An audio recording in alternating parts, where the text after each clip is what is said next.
Welcome, everyone. Welcome to Strive 305 Podcast, part of the Beacon Council Foundation. My name is Tico Casamayor. My co-host, Hervans Augustin. How we doing, folks? And our guest today, Ricky G. You guys are going to love him. You're going to hear some really good stories. But before we get going, you're going to love who I'm going to give love to, Ricky. We're going to give love to our district commissioner. Who's your district commissioner? You know who that is? Rene Garcia. Senator Rene Garcia, District 13. That's where his art studio is. So thank you, Rene Garcia, for all your service and everything you do for us. Thank you, Mayor Levine Cava. Thank you, Manny Sid.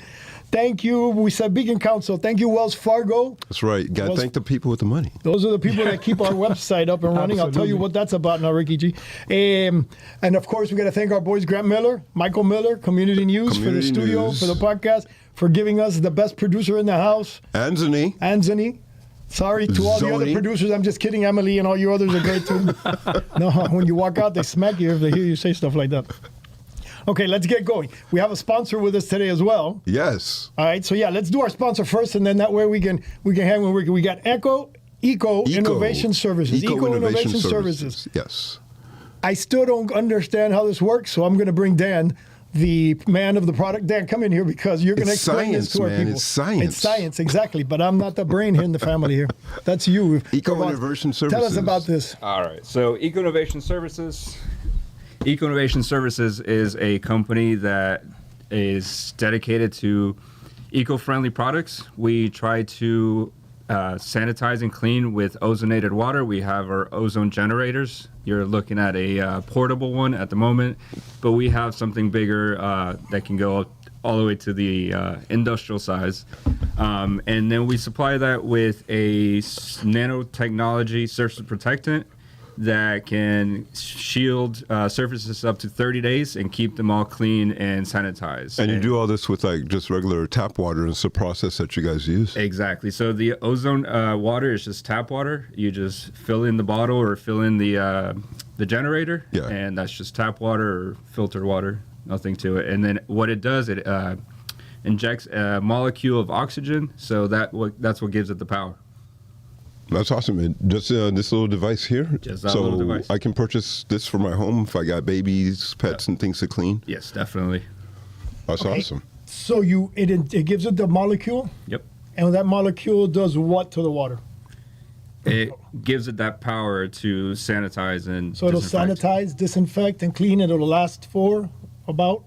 The sanitation part of it, you told me it would last? Like 30 days, you said? No, that's the part that we combine with the surface protectant. So that's a second product. So you have a second product that you apply after the This is for an everyday kind of use. We can install generators, washing machines, dishwashers, things like that. Everything's with cold water, so you reduce the cost in the water bill, in the electrical bill. So that's what ozonated water does. You could use it in the washing machine, you said? Yeah, not this one specifically. No, but I'm saying you could add a system to your washing machine. We have the generators that you plug into the washing machine, and then it has an out. So it goes in and out, and you don't need detergent, you don't need hot water. That's pretty much does everything. What about that's awesome. You know, sometimes I throw in vinegar in my wash sometimes because of the, you know, how when you do short, it gets I do the same thing sometimes, right. So that would help with that too, or eliminate that too? So you don't have to use the vinegar because this is a deodorizer. So ozone water can deodorize those funky smells. Hello, I want one in my house. So where do we find your products? Well, you can reach to us at ecoinnovationservices.com, and you have our phone number, our email. You can reach out to us there. But in addition to that, you also will do commercial buildings. Like you'll go in and run your process. Your team will do it. Yep. Yeah, because I'm seeing here you have daycares, you do hotels, you do restaurants, gyms, clinics, offices, commercial spaces. Yeah. So what we do is we come into any property or any facility you need. We do the essential cleaning with the ozone water, and then we do the surface protectant for up to 30 days so that we can keep everything sanitized for 30 days. That's awesome. Spectacular. You guys should be everywhere. EcoInnovationServices.com. Thanks so much for sponsoring today. Of course. Thank you guys. EcoInnovationServices.com. Yeah. Look it up, and then what time are you guys coming to my house to put this in? We'll be there in a couple hours. Please, yes. All right, good. And to my office. I have a 24,000 square foot office space. You can take care of that too? Yeah, we'll take care of Oh everything. my God, you got to give it a shot. All right. All right, I love it. Thank you, Dan. Thank you, guys. Thank you. Oh, beautiful. And it's up on the screen too. We have the website there and the email and the information for our listening audience only. Sorry. It's innovation. Read it again. Irvan, you got the... Eco Innovation Services. That's where you go, .com. .com. All right, beautiful. Thank you, thank you, thank you. Now let's do Ricky G. What's your real name? My name is Richard Peace. Can't use his government name, dude. No, but he My government name is Richard Peace. He does because he uses it on his Instagram. That's how you find him, right? On Rich you're Richard at Peace. Richard P.I.S. A.K.A. Ricky G. AKA Ricky G. That's his Instagram. So you can find him because the artwork, unbelievable. I've been to the studio. Irvans, I know you haven't, so I have one up on you this time. I've been to the studio. Beautiful artwork in Hialeah. Yeah. What's that building called? It's by the yards. Right by the yards, yeah. It's called Amelia Live Art. Amelia Live Art. It's a beautiful space there. You guys got to go out there and visit it.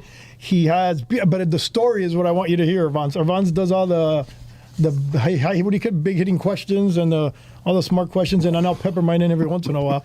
So Irvans, take over, but ask him about his life story that he didn't mention to you earlier. Since you're so smooth and subtle with it, tell us about yourself, Ricky G. Tell us about your life story. I mean, how do you even end up here? All right. Well, I was a celebrity tattoo artist for 30 years. I've done bands like Backstreet Boys. I went on tour with them. I went on tour with Drew Hill, Nas, Bone What? Thugs and Harmony. I didn't even Mary know J. this. Blige. Are you serious? Yeah. Oh my God. I've done most of the I told you he was a famous star. Daryl Strawberry, Ray Lewis. How did you even get into doing tattoos, though? When I was very young, that was my outlet. My art was my outlet. So I used to draw and stuff and do graffiti. Yeah. And I knew I wasn't going to make no money doing graffiti at that time. And I wanted to pursue something in the art world. So the only thing that was really going to give me a career was learning how to tattoo. So I used to go around a lot of shops when I was like 15, 16 years old and try to be an apprentice or help, and nobody wanted to open the doors for me. Finally, Rob G from Tattoos in the Hood, he opened the doors for me. And This is all down here. yeah, all down here in Miami. Down here in Miami. He passed away in 2009, but he's had his shop since 1985, 86. Wow. So around 1994 is when I really got into it and went to work for his shop. I started as an apprentice. Took me about 2 years, and then after that, I was on my own. And then That's 98 amazing. was when I opened up my first tattoo shop in Hialeah. What was that called? All Star Tattoos. All Star Tattoos? Yeah, it's Where in there still Hialeah? to this It's still day. there? You're kidding. Yeah, it's right by Renee's office. Yeah. It's on 15th and 68th Street. Did you give Rene Garcia a But I tattoo? sold it. Yeah. Yeah. So I sold it off in 2006 because I had moved up north for a little while. I ended up getting ill in 2011. I have a rare blood disease called ankylosing. But in 2011, they didn't know what it was, so they misdiagnosed me and had me rheumatoid arthritis. They named it new Yeah, rheumatoid arthritis.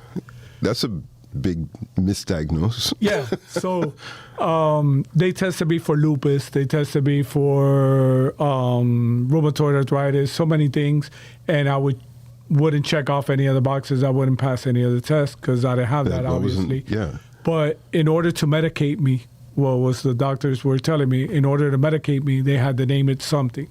And the closest symptoms that I had was rheumatoid arthritis. So they put me why on I went with Humira that. because they put me on so many medicines for rheumatoid arthritis and the swelling. What happened was my body would swell up. And I couldn't lift my arms. I couldn't dress myself. I couldn't walk. Stuff like that. Is when it attacks, it's like it hits your joints. Yeah.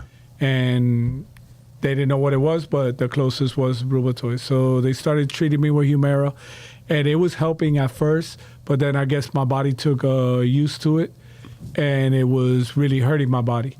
In 23, I ended up passing away in Cleveland Hospital here. And that's when they discovered Yes. who I had. You look good for a dead man. Thank you. Is that like shocking or what? That is. Yeah. And then so after like that major incident is when they Hey, let him finish. What happened? You passed Yeah. away and So it's crazy. I couldn't breathe. I couldn't breathe. It was around this time. It was February around this time. I couldn't breathe. So I told my wife, I'm going to go ahead and go to the hospital and go get checked out. So when I went into the hospital, they did a chest x-ray. After they did the chest x-ray, I got that narrow tunnel vision thing, blacked out. I saw the little white light. I didn't see Jesus or anything, but I saw the white light, passed out. Well, that passing out was 3 days. They kept me alive with machines, with oxygen machines and stuff like that, and they were going to put me on a ventilator. But one of the rheumatologists there realized he was familiar with what I had, and he ran the test of what I was going on, and he realized that I had vasculitis, and that's the guy that saved my life. Wow. Yeah. One person. So, yeah, March 10th I died. March 13th I was back up. I was breathing on my own. How crazy is that? Yeah. And then 22 days later in ICU, I got out. Then you got out. Yeah. And he skipped the part where they told him to say his goodbyes. Oh, yeah. Because that was heartbreaking when they tell you that. Yeah, well, they told... I'm sitting there. I could hear everything and stuff. I just can't talk because I have the oxygen machines on or whatever. So the doctors are telling my wife, that's it. You know, start making your finances, start getting your finances ready, start making your wills and stuff. We're going to do this procedure. That was the pulmonary team. We're going to do this procedure on you guys. I don't think he's going to withstand the ventilator once we finish that procedure because they had to take all the blood out of my lungs. Both of my lungs were filled with blood. So they were going to put a needle in here with a steroid and an IV on the other side of my neck. And they were going to stick some tube down my throat to start getting out all the blood out of my thing. And then from there, I would go onto a ventilator. But my body was so weak that I wouldn't have withstood it. Yeah. So they said, you know, and that's when the doctor got involved. Oh, okay. So they didn't even do any of that? No, they didn't end up doing that because the rheumatologist that came to see me, he saw what I had. He said, this guy's been treated for rheumatoid arthritis. He doesn't really have rheumatoid arthritis, blah, blah, blah. I've seen these symptoms before. I'm going to try this. I think you have this. And he went and did the test, and sure enough, I tested positive. I have a rare blood disease called vasculitis. Dude, that's you crazy. still see that guy? I was about to say, you sent him a Christmas card, right? I do chemo every 6 months. I got to do it till 2028. I do chemo infusions every 6 months, 2 treatments every 6 months. And that's what's keeping me alive. And I haven't felt better since 2011. Matter of fact, I just got the okay to start working out again. So congrats, dude. I'm happy for you for that. Yeah, I started last week. So. Yeah. All right. Put him on stage with me soon. We'll do it together. I'm not ready. I'm not ready at your level. How crazy is that, right? And then now life begins again. And this is where the art comes in. Well, there was one time while I was sitting, and this is probably what Tico was talking about. I was sitting in the bedroom, in the hospital bed. Yeah. And I was fighting with God. I was really having a really bad thing. I said, listen, I take care of so many people. Why are you doing this to me? And blah, blah, blah. And while I was going through all that, I ended up having a panic attack. And, you know, I never knew what a panic attack was or whatever, but I was losing my oxygen. So my oxygen bell comes... I'm in ICU, so it starts going off, and the whole pulmonary team comes running in, and this nurse comes in and sits by my bedside and tells me, listen, I'm not supposed to mix my science degree with my religion, but my husband's a pastor, and God's telling me I need to pray for you. Do you mind if I pray for you? And she went around and prayed for me. She said maybe 4 or 5 verses or whatever, to the point that I calmed completely and went to bed. When I woke up in the morning, I was a new person. I woke up from a smile of ear to ear, and that's when my progress started really going uplifting. And then my first painting that I came out with that was The Battle with Christ. And now a man that's going through cancer, He owns that painting. Wow. Yeah. That's amazing. And were you painting before then, or after that you decided to start painting? In 2020, I was really depressed because I had stopped. Tattooing was my life. Yeah. So in 2020, that's right. You can't even lift your arms or do anything. Yeah, so, I could have. Yeah. So in 2020, I was back in the corporate world. I was doing a job that really pays the bills, but really I didn't like your it. Heart wasn't it wasn't. Yeah. I was missing that, so I was really depressed. And a friend of mine that's also a real estate investor and stuff, he stages houses when he sells his properties. Yeah.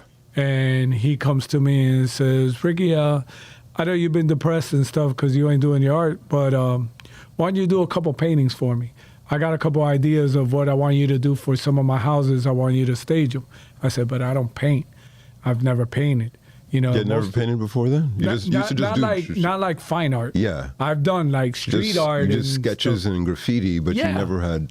Never real fine Nothing art. on canvas Never before? done oil, never done canvas, never done none of that. Wow. So in 2020, he came to me and he told me, you need to do this for me. I said, I don't do this. He says, you're an artist, man. You can do whatever you want to do. Just put your mind to it and create. And that's what I did. I started creating, and there were pieces that were replicas of other artists like Van Gogh and stuff, some of my favorite artists and stuff, Dainy and stuff. And he put them in his houses, and the people ended up, when they bought the house, they ended up buying the artwork with the house.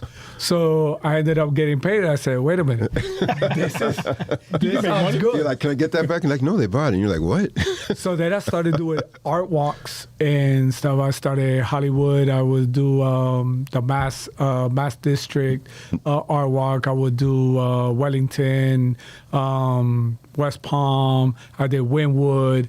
All these different art walks. I started doing that, but I wasn't really selling a lot.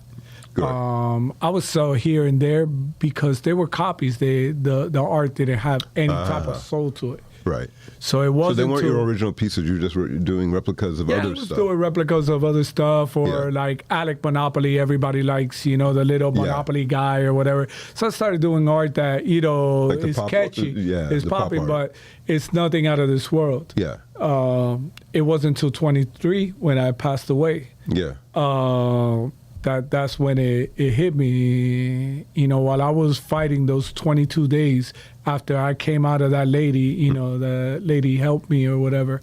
When I was fighting those 22 days, all I could do was think of my kids and stuff like that. So I wrote a book called Little Miss Boo Thing.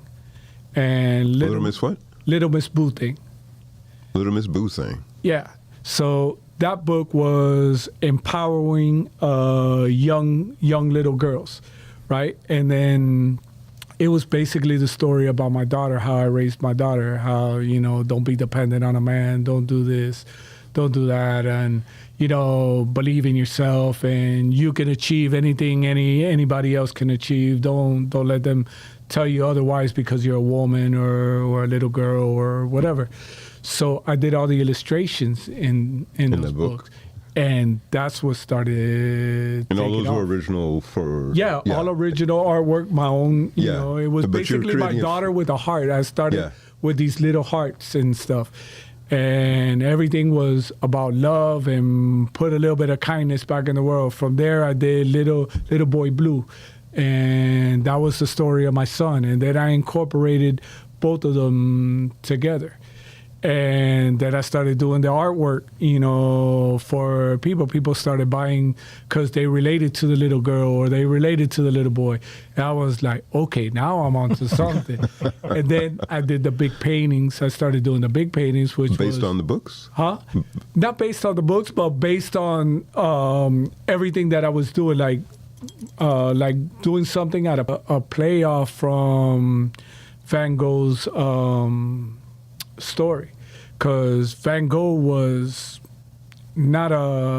wasn't moving his art for many years, and his brother's wife was trying to sell his art and couldn't sell it. But Van Gogh would write letters to her every time he would send her the pieces of art. And when he would send her these pieces of art, she never paid attention to the letters. It wasn't until after he died and his brother died that she wrote a book and started using his illustrations of why the paintings, and then all of a sudden his paintings sold for millions of dollars. She got to enjoy it. He never got to. Yeah, and this A story, crazy story, good story, bad story, depressing story, anything that you could think of. I'm sure I've you have heard your own story because you got people. It's amazing, and then so like. Go ahead. No, now you're so you're painting on your own, but you also do commission painting? People hire you to do specific paintings? Yes. I know this because you did one recently that, I don't know how you send it to me or if I saw it on the Instagram or somewhere, but my wife saw it. She goes, oh my God, I love it. I go, it's already been paid. Somebody paid them to do this because she's like, I love it. It fits perfectly in my... Putting the stories behind. People started contacting me and telling me, hey, listen, I need you to paint something for me. This is a story. And they'll tell me there's from there, and did another one, Hyundai and stuff like that, and Volkswagen, and then now I'm doing Genesis for them. So I'm doing about 15 paintings for them. I have another guy. He's a big guy for Power 96, 93.1. He works with Odyssey Radio, whatever. Right. He contracted me now he just remodels his whole house, so I'm doing his whole house. And it's all about him. Like, everything that I'm doing is his story. His son just passed away. One of his younger sons just passed away of an overdose. And he's having a real tough time, dealing, you're losing your son. It's hard burying your parents or whatever, but when you bury, somebody that you gave birth to, that must be even more difficult. Is that part of your process? You have, like, if someone wanted to commission, like, you ask them to tell you the why and give you a story? Or I don't paint no more. I paint with a purpose. Yeah. So I learned since 23, I learned that my purpose is to bring inspiration to the world through my art. And I do that. I do a lot of workshops for kids with disabilities. Mm-hmm. I do workshops for low income. I just did Joe DiMaggio not too long ago, No Life Zone, where the kids they're cancer ridden, but there's no cure. So they might have 2 days or they might have a year to live. And that's the most difficult type of person that you want to encounter in the room, because you got life in you and you see these kids. Yeah. But if you see the smiles that these kids have and stuff, it's like they don't have a clue what's going on. Yeah. And if they do, they don't care. Right. And they're just enjoying themselves. I did that for a couple of years too, just volunteering at one of those children's hospital. And I went there originally thinking I was going to help them. And like from the very first day, I didn't know what to say. Yeah. And I didn't know what to really do, because in the end I couldn't do anything. Yeah. But those kids, they didn't care. They weren't even thinking about that. And for them, it was just more, they're just happy to be alive. And they're happy to see you in your presence. Just happy, right. And then so you have to do nothing else but be present. Yeah. And that was one of those things that really stuck with me. And it was, I can totally understand, identify with what you're saying. Like, there's nothing you can say or do for these kids. Yeah. No. And so they're just there for you in that moment. And and you get there and they're... Yeah. They just want I got so much more out of it personally than me too. Same thing. Yeah. I did it too at Sylvester's, and it's incredible because you go there terrified. It's terrifying. What are you going to do? They're going to be mad. They're going to be in bad moods. They're going to be grouchy because of their shit. The opposite. And then all they want to do is like for you to hang out with them and play with them. And they're going through like crazy. And when you leave, they're like, oh, you're leaving? Oh, no. And they give you big hugs. And you're like, can't wait. And then when you come back, it's like, oh, my God. Yeah. The parents in the background are miserable, yes. Right. But the kids... It really is. It's amazing. Yeah. And then you get to you suck that in and release it in art. That must be even more.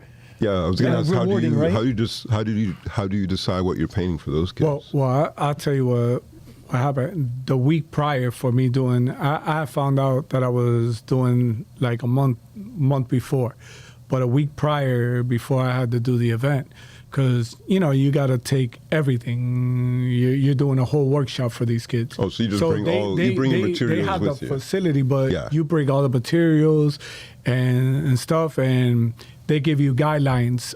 They tell you, oh, they can't have this type of material or this because it's harmful for them or whatever. Right. So you got to be very careful. So Yeah, bring some of this Eco 360. we definitely got to bring the eco. So I told my wife, I was like, how do I open up, to these kids? How do I get them to pay attention to me? How am I going to teach this class? Because it's not like a normal class where the kids can pay attention. Everybody has their own thing.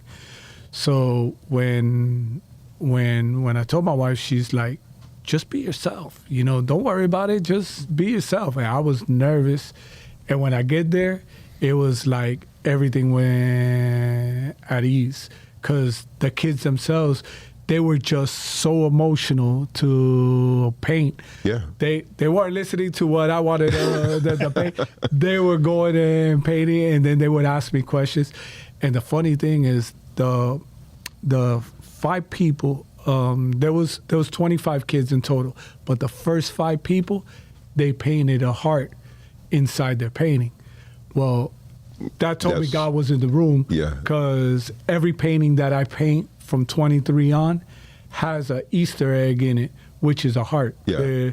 Tico was looking at my paintings ever since he told them. them. He was trying to find the art, the little heart in some of them. Yeah. But that's what helped me with the kids. When I got out of there, as far as my art, that gave me more motivation to paint more, and it gave me more stories. Matter of fact, I painted a kid story after that. Out of that. Yeah.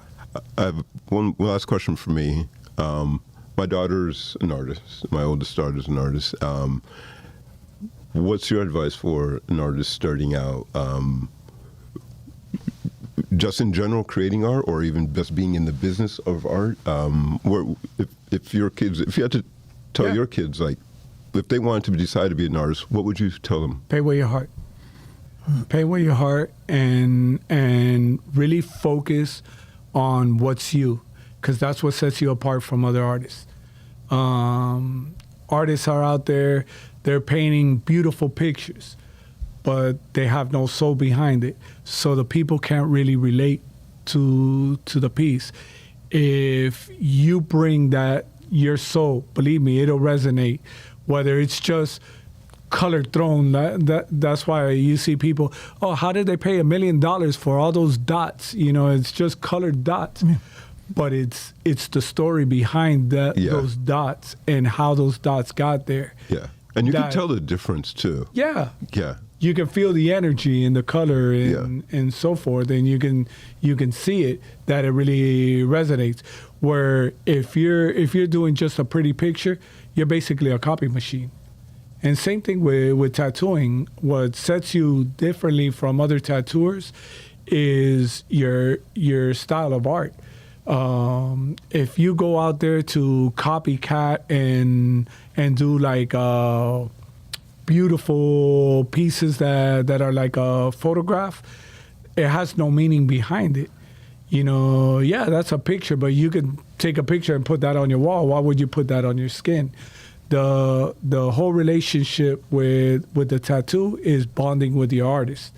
And that's what other artists didn't understand. When I was growing up in the art world, my tattoos weren't the greatest. It was clean work, but it wasn't, the artwork behind it wasn't the greatest, because I was doing what the person, the customer, would come and ask me for. So sometimes people ask you to do something that's clutter, a bunch of clutter. And you say, are you sure you want this? And they tell you, yeah, that's what I want. So you bonded with that person, and the story behind why they got that. And that's why they wear it. That's why you see a lot of athletes or a lot of entertainers and stuff, and you say, oh, that art is horrible. What were they thinking?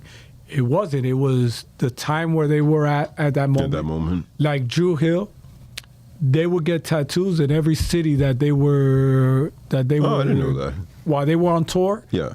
It was a reminder of that tour. Whatever brought to them into mind with that tour, that's what they were doing. Bone Thugs and Harmony the same way.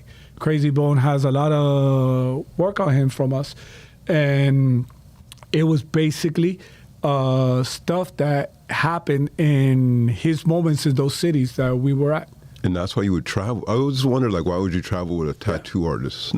Now I understand. Yeah, they travel with their own barber. Yeah. You know, because it's like a that ritual. I even say, because it's hard to find, and also, like, when you find a good barber, you keep them, so I understand. But tattoos, I didn't fully. Yeah. That's interesting. That was their plan. They wanted their experience of their tour. Because when I did Drew Hill, it was when they had the hit "Sleeping in Your Bed" and stuff. They were at the top of the charts at that time. So it was a major tour. It was the Buttfest tour that we were on in '97. Yeah. And we had Genuine, Timberland. We had Missy Elliott before she even came out. She was just in a couple cities with them, but she wasn't really performing or anything like that. She was just part of the crowd with Genuine and Timberland at the time. You had Bone Thugs and Harmony. You had Mary J. Blige on that tour. You had Drew Hill. I mean, it was an amazing tour, and we did 27 cities with them. That's amazing. So where do people go to find your art or to hire you?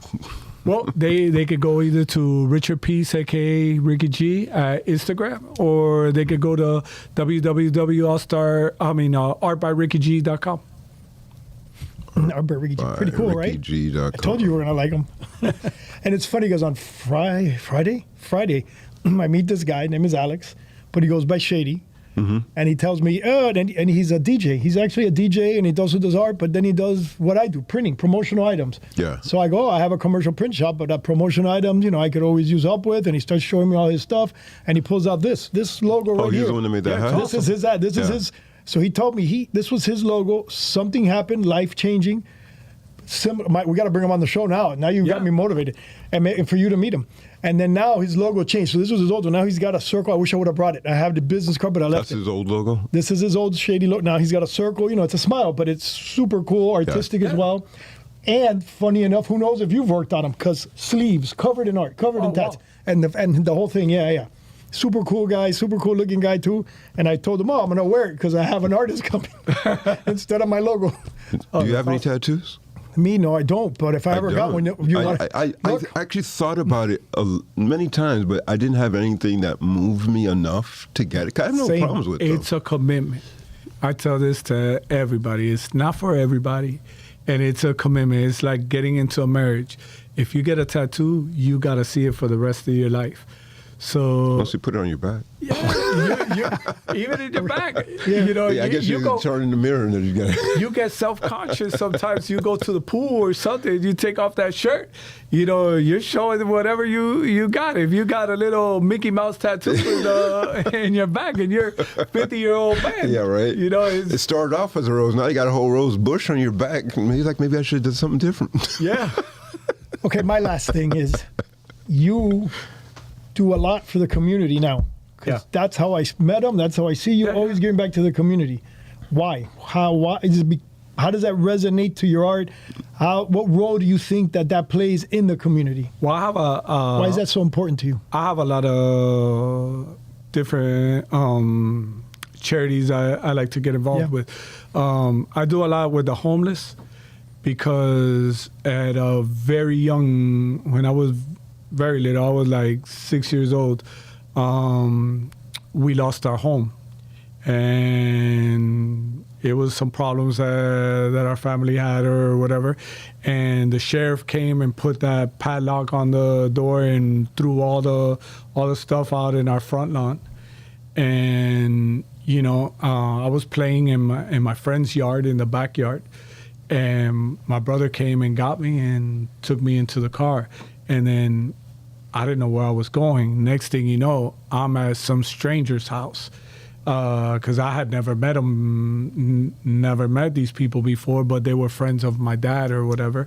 And, it was a friend of my dad that brought him in, you know, to stay with them till he got back on his feet and stuff like that.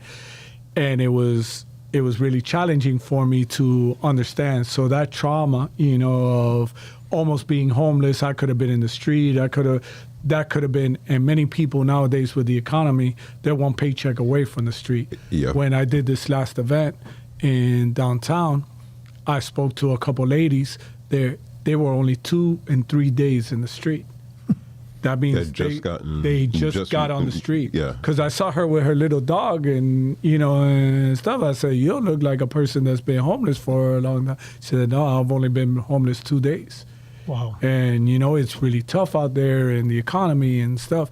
So that's dear to my heart. And then the kids have always been a big thing. I've always been around children. I always tried to help since a kid, you know, because I've always had people when I was a kid, like, hey kid, you know, you look like a cool kid. Let me help you and that. So people opened the doors for me. So that's my biggest thing with the kids. That's amazing. Yeah. I commend you for what you do, and just keep painting. Just keep painting.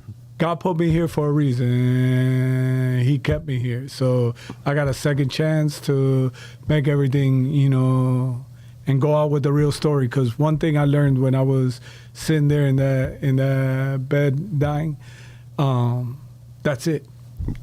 Did you do everything that you wanted to do? Have you accomplished?